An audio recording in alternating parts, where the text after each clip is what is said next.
Si vous suivez les informations sur l'humanité, vous découvrirez que dans toutes les parties de l'histoire, les gens arrivaient dans la région du Moyen-Orient pour acquérir leurs informations et leurs connaissances. Les civilisations qui vivaient là-bas étaient bien plus développées que celles d'aujourd'hui. Ce n'est même pas comparable.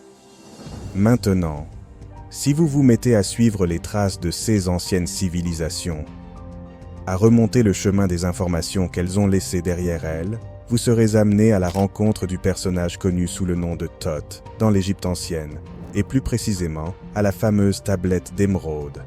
Les écrits contenus à l'intérieur de cette tablette sont juste époustouflants. Elles m'ont complètement fait changer d'avis sur tout.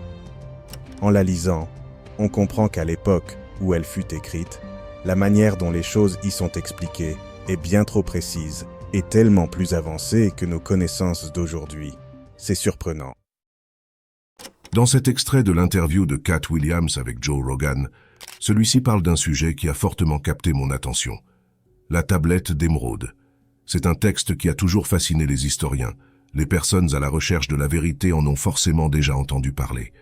Si ce n'est pas le cas, eh bien c'est justement ce que nous allons découvrir ensemble en détail. Tout d'abord, comprenons l'origine et qu'est-ce que cette tablette a de si spécial. Pour cela, remontons dans le temps, bien des années auparavant. Après la découverte de plusieurs reportages sur le sujet, notamment le reportage « Ancienne civilisation » et « Initiation de Mathias de Stefano » sur la chaîne Gaïa, la lecture de nombreux livres à ce sujet ainsi que d'autres recherches personnelles, l'histoire semble être bien différente de celle que l'on connaît habituellement. Nous sommes nombreux à connaître notre histoire sur les 1000 ou 2000 dernières années, mais loin de connaître et de comprendre les mystères des anciennes civilisations, celles qui datent de bien avant notre ère. Pourtant, c'est dans leur histoire que réside la nôtre. Très souvent, nous avons tendance à penser que nous sommes la civilisation la plus évoluée de toutes, qu'aucune civilisation n'a pu être plus évoluée que nous, et cela, d'une part parce que l'on pense qu'aucun archéologue n'a trouvé de traces d'anciennes civilisations évoluées, mais d'autre part, car l'on a en tête une courbe de l'évolution humaine linéaire. Pour ce qui est du premier point, comprenons que depuis les 10 000 dernières années, le niveau de la mer a augmenté d'environ 120 mètres, et également que le sol, notamment dans les pays sableux, a été recouvert d'une immense couche de sable et de terre au fil du temps. C'est-à-dire que de nombreux des anciens temples, pyramides et édifices des anciennes civilisations sont recouverts par l'eau, la terre et le sable, et se trouvent en profondeur s'ils ne se sont pas détruits avec le temps. De même, quelques décennies ou siècles, cela dépend des conditions de l'environnement, suffisent à décomposer intégralement les ossements. Le deuxième point est que l'on pense souvent que la courbe de l'évolution de l'humanité est linéaire, soit qu'elle est en constante évolution sans aucune régression. Toutes les courbes d'évolution, qu'elles soient sociales, économiques ou biologiques, suivent un schéma de hauts et de bas. Il n'y a pas de progression linéaire sans période de recul. Les périodes de guerre peuvent entraîner des baisses, tandis que les périodes de paix peuvent favoriser des améliorations. Ces fluctuations sont inhérentes à la vie elle-même, car les défis et les revers nous poussent à évoluer vers des sommets plus élevés. Un parallèle peut être établi avec les vagues de l'océan, ou les courbes du marché boursier, où des phases de croissance rapide peuvent être suivies de corrections importantes, mais à long terme, une tendance à la hausse est souvent observée. De même, dans l'histoire de l'évolution humaine, il est plausible, comme le suggèrent les écrits hermétiques et les vestiges des anciennes civilisations, que l'humanité ait atteint des sommets avant de subir des déclins, peut-être dus à des conflits ou à d'autres événements. Toutefois, il semble que nous soyons actuellement sur la voie d'une reprise, repartant sur de meilleures bases pour progresser encore plus loin dans notre évolution. Mais pour accentuer cette évolution, je pense qu'il est indispensable de réacquérir le savoir et la sagesse des anciennes civilisations. C'est ici que nous plongeons à la découverte de la fameuse table d'émeraude. Selon la légende, la table d'émeraude contient l'explication des secrets qu'Hermès Trismégiste détenait et qu'il aurait cachés aux hommes. Hermès Trismégiste, ou Thoth, était considéré comme le messager des dieux dans l'Égypte ancienne, car il avait acquis une parfaite maîtrise de la magie, de l'alchimie et de la philosophie. Il avait reçu et acquis un savoir tellement puissant qu'il fut considéré comme ayant les pouvoirs d'un Dieu vivant sur terre. Au cours de son histoire, il grava son savoir sur la table d'émeraude, décrivant les principes fondamentaux qui régissent l'univers dans lequel nous vivons tous. Comme il y est dit dans les textes hermétiques, je cite, « Les lois de la vie sont plus importantes que la matière de la vie, parce que, en connaissant les premières, nous dominons la seconde. » L'homme qui parvint donc à comprendre et maîtriser ces principes devint ce que les hermétiques appellent un maître hermétique. Comprendre les lois qui régissent l'univers et ne faire qu'un avec elles revient à ne faire qu'un avec tout. Pendant des années, les sciences se sont intéressées à l'étude de la matière et les religions à la compréhension du spirituel, et le monde s'est donc divisé en deux, les spiritualistes et les matérialistes. Mais pour les anciens Égyptiens, la nature comprenait tous les mondes invisibles, aussi bien que ce monde visible dans lequel se cantonne la science moderne. Ils étudiaient le monde des causes avec autant d'ardeur que le monde des effets.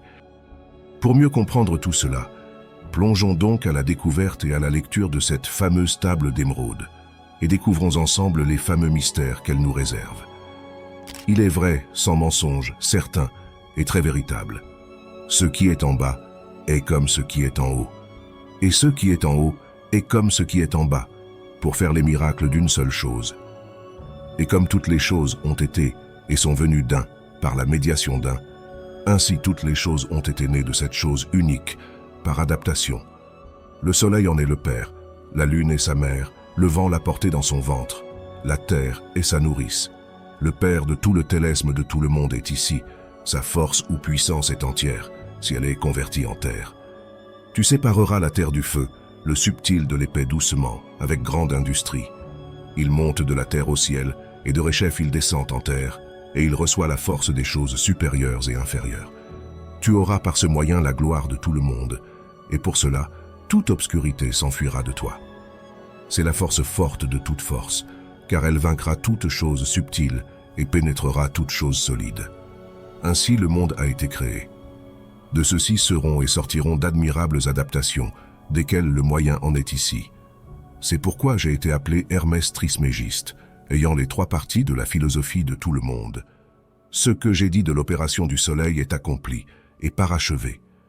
Comme vous avez pu le remarquer, à première vue, cette tablette est pleine d'énigmes et difficile à interpréter. Tentons donc d'interpréter le texte de la table d'émeraude. Reprenons donc le premier paragraphe lorsqu'il dit que « Il est vrai sans mensonge certain et très véritable.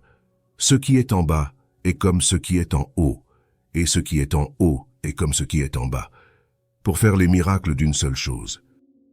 Et comme toutes les choses ont été et sont venues d'un par la médiation d'un, ainsi toutes les choses ont été nées de cette chose unique, par adaptation. » La phrase « Ce qui est en haut est comme ce qui est en bas, ce qui est en bas est comme ce qui est en haut » est une citation que l'on retrouve également dans le livre Le Kybalion, dont j'ai fait plusieurs vidéos sur le sujet. Cette citation évoque le principe de correspondance. Le principe de correspondance nous explique que dans l'univers, différents plans de vie se superposent et que les informations qui circulent sur les plans de vie du macrocosme sont les mêmes que celles qui circulent sur le plan de vie du microcosme. Pour rappel, le macrocosme désigne le grand monde, soit les galaxies, les planètes, les hommes, et le microcosme, quant à lui, régit le petit monde, soit les bactéries, les molécules et les atomes.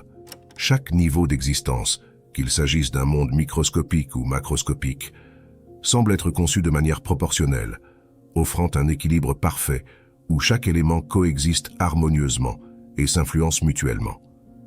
Cette conception révèle une interconnexion profonde entre toutes choses, où les êtres vivants, l'environnement et les plans de vie sont intimement liés, chacun s'adaptant à son échelle respective. L'information qui circule entre les atomes est similaire à celle qui construit les molécules à une échelle supérieure, puis qui forme les êtres humains, lesquels font partie d'une planète, elle-même intégrée au système solaire, puis à une galaxie, et ainsi de suite dans une fractale infinie. Ce modèle fractal reflète une perfection géométrique trouvée dans la nature, rappelant le motif du chou romanesco, où chaque niveau s'emboîte harmonieusement pour former un tout cohérent et interdépendant. Mais cela, c'est l'aspect matériel de la chose. Passons maintenant à l'aspect immatériel, et plus précisément à l'analyse de l'univers quantique, à l'échelle subatomique. J'ai produit de nombreuses vidéos sur le sujet. Je vous invite à les regarder si besoin. En résumé, dans celle-ci, nous avons constaté que lorsque les chercheurs ont réduit la matière à sa plus petite échelle, ils ont obtenu l'atome, qui constitue la base de tout dans l'univers, et qu'il était constitué à plus de 99,9% d'énergie, de fréquence et d'information. De même, l'étude du comportement des particules subatomiques a révélé des comportements imprévisibles, semblant ne pas être régis par les lois universelles qui nous gouvernent à notre échelle, telles que l'espace-temps et la gravité. Les chercheurs ont alors remarqué que l'intention, soit l'énergie émise par nos pensées et nos émotions, semblait influencer le comportement des électrons. Pour simplifier, un atome est constitué d'un noyau central, entouré d'électrons gravitant autour. Ces électrons, qui sont les particules de matière de l'atome, semblent capables à la fois de se comporter comme des particules, donc de la matière, mais également comme des ondes, soit de l'énergie. Et ce changement d'état, soit d'onde à particules ou de particules à énergie, semble être influencé par l'observation par l'esprit, c'est-à-dire par nos pensées et nos émotions. Il faut imaginer ce monde comme un univers de probabilité infinie, où tout existe déjà simultanément sous forme de probabilité. Maintenant, il faut concevoir que c'est notre intention, soit l'énergie que nous émettons à travers ce champ d'information quantique contenant nos pensées et nos émotions, qui force l'onde à adopter un état, donc à devenir matière, et par conséquent, une seule possibilité. Pour illustrer cela, imaginez que notre intention porte une information se propageant dans le champ quantique, transmettant l'information de notre intention sous forme de vibration à certaines fréquences, et que celle-ci donne donc l'ordre à l'onde de changer d'état et de devenir matière, c'est-à-dire d'adopter la probabilité émise par l'intention de l'observateur. Maintenant, je voudrais clarifier ce phénomène d'observation quantique. L'observation se fait par l'esprit, et c'est la combinaison d'une intention ferme, associée à une émotion élevée, qui semble engendrer la manifestation. C'est ici que le principe de correspondance a toute son importance. Nous entendons souvent dire que notre monde extérieur est le reflet de notre monde intérieur. Ou alors, qu'en changeant notre monde intérieur, nous changeons notre monde extérieur. Mais ici, nous comprenons que ce n'est pas une simple métaphore, mais une vérité. Lorsqu'on parvient à changer notre état d'être intérieur, nous modifions automatiquement, par principe de correspondance et de cause et d'effet, le monde extérieur. Pour mieux comprendre, revenons-en à la table d'émeraude, et plus précisément à la phrase suivante. Et comme toutes les choses ont été, et sont venues d'un, par la médiation d'un, ainsi toutes les choses ont été nées de cette chose unique, par adaptation. Cette chose unique est également ce que Nikola Tesla avait découvert et partagé lors de son dernier interview avec John Smith en 1899, je cite, « Selon ma perception et mon expérience, l'univers est constitué d'un seul matériau et d'une seule énergie ultime, avec un nombre infini de formes vivantes. Cette énergie universelle ou champ quantique, chacun est libre de lui attribuer le nom qu'il désire, et ce qui unit tout sans exception. Dans la philosophie hermétique, celle-ci est décrite par le principe de mentalisme, défini par la citation suivante. Le tout est esprit, l'univers est mental. Cette citation évoque le fait que l'univers matériel est une projection mentale de l'esprit du tout. En bref, celle-ci semble expliquer que l'esprit est ce qui donne forme à la matière. Comme nous l'avons vu précédemment, la physique quantique nous amène au même point, qui sont que l'esprit semble influencer la structure de la matière. De source sûre, nous pouvons affirmer que nos pensées et nos émotions influent sur la structure physique de notre cerveau, notamment sur le nombre de connexions neuronales qui se forment.